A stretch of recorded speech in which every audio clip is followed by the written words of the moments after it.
pretty impressive because that homeless guy goes on to become Jesus in the Passion of Christ. The 8 of you religious people got that. So what happened to me was a few weeks ago I was on vacation at the beach, and we arrived like on Thursday, got there a little early, but anyways, Sunday came around, I had my parents with me, one of my brothers and his wife, and our hotel condo, whatever, was close to like a storm drainage pipe. It looks like a huge sewer pipe, which freaked like the crap out of me because it's like I'm always scared that like the water's going to come up, like high tide or low, I don't know which one it is, but I'm going to get sucked under in that thing and be like face to face with like a great white or something. I don't know, but anyways, I don't like it. But we're by that, and my son, like the whole beach trip, just wanted to pass baseball. And what happened to me was we were out throwing on Sunday. It was like 11 o'clock. And this isn't like an amazing story, but it really kind of bothered me. And we're just kind of throwing the ball. And I happen to notice that there's this guy who walks down, and he looked at me like Coolio. I don't know if any of you remember the rapper/actor Coolio. But that's who he kind of reminded me of. And he was just sitting down there having like shorts and tank top. And he was just staring out into the ocean. And he stood there, for like an hour. And I'm just like throwing baseball with my son, pitching back and forth. And I don't know how to explain it. It wasn't like an angel or the sun, shined down on this guy. But I just felt like this deep, deep impression, like, talk to him. Talk to him. And instantly I was like, God, I don't even know Coolio. I don't know what I'm supposed to say to him. I don't know, really, what are you supposed to do? And honestly, even looking back now, I don't know. I would like to ask you for help. I don't know hey, what's up, Coolio? You want to pass with me? I didn't know what to do. But I watched, and he was there for hours. Literally hours. And he just looked out, and there was just something inside of me that said, something's not right here. Something's not right. Something's going on. And because I am a great Christian, and because I follow Jesus and never fail, I didn't do anything. I didn't do anything. And that whole night in bed, and again, I'm not trying to overhype this, but I couldn't sleep. And I was just kind of moving back and forth, and I'm kind of talking and arguing back and forth with God. So I made a deal with God. And I said, here's the deal. It was Sunday, and deep down inside I knew Coolio probably was just off for the weekend, and it didn't matter, so he definitely won't be back Monday. But my prayer was, God, if you bring him back tomorrow, then I don't know what I'm supposed to do, but I'm at least going to talk to him. And this was like an hour conversation in bed. Everybody's asleep. I'm just going back and forth.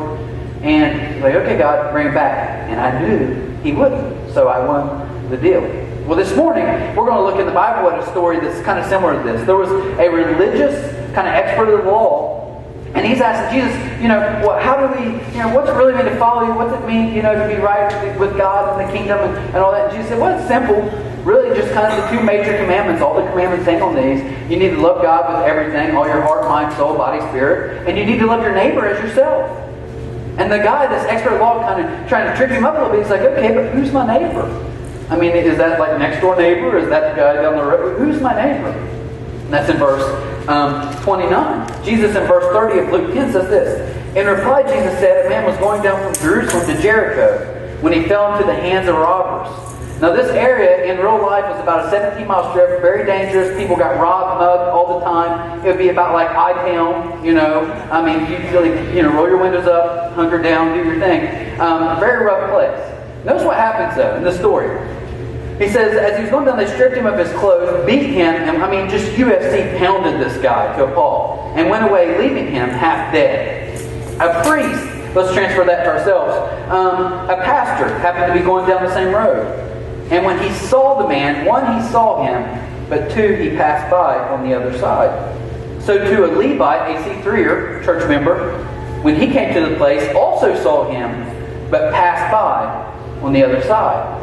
Now, before we're too hard on these guys, I'm sure they both had great excuses.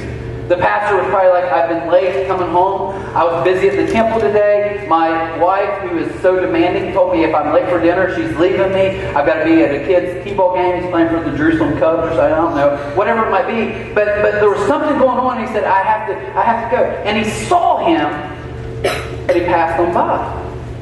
And I wrote this down, and this is really something that hit me a few weeks ago. You will always have an excuse to justify not getting involved. You're like me. We're experts at making excuses in our mind of why we can't help people. And I'm good at it. I can pull up and that guy's asking, well, yeah, he's just ripping us off. Right, Jonathan? She's like, but what if he isn't? Dang, Well, you got to bring that up, you know? And my kids are like, are we going to help him? Well, you know, I talk about it in church, but it doesn't mean I have to do it. Jeez, Holy Spirit, get out of my car, you know? My kids are like Holy Spirit, like, Dad, what's the speed limit? Shut up, I'm driving, you know? But the truth of the matter is, I'm the same way. I'm the same way.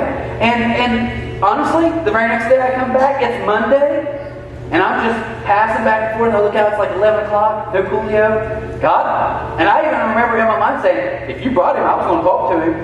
And sure enough, about that time, here comes Coolio walking back down the beach, sat in the same spot and just looked out. What do? Excuse time. Passing with my son. I can't quit passing with my son. He might play the majors one day. I'll rob him of this, right? I mean, all this different stuff. What do I say to him, God? Really? I don't even know this guy. The only in I had at one point, a guy came by on one of those old school mopeds where you pedal and like the motor kicks on. And Coolio was like, man, that is old school. I mean, maybe I could have tied in. Yeah, I know. Mopeds are old school. Like, I didn't know what to do. And then I had all these excuses, man. You know, what if he rapes me on the beach? I mean, I have my shirt off, and I'm a nice-looking guy. And I don't know who this guy is. You know, he might bite my face off and be on your bath salt. I don't know what's going on. I made a lot of excuses. But what's sad is, for another couple hours, I sat like the religious people and just kept passing him by. At the very end of that, we got time to go up to eat. And I could just, like, it's like an argument with God. I know, I just don't know, back and forth. And finally, to kind of ease my conscience as I was leaving, I grabbed a bottle of water that I had in a bag. And ran and said, hey, would you like a bottle of water? He was like, yeah. And I gave him a bottle of water and ran off like, God, I couldn't do anything else. And the whole time I knew God was saying, just talk to him. But I was too busy passing. Now, here's the deal. If you're anything like me, we always have an excuse, and here's the bottom line. It's what gripped me. To say you care and not act means you really don't care at all. I know that's harsh, but if you look in the Bible, Jesus said if you really care, you do something about it. So that throws all of us out the window when we're like, oh, I care, I just don't have time, I just can't. No, it doesn't work like that. If you care and don't do anything about it, that means you really didn't care in the first place.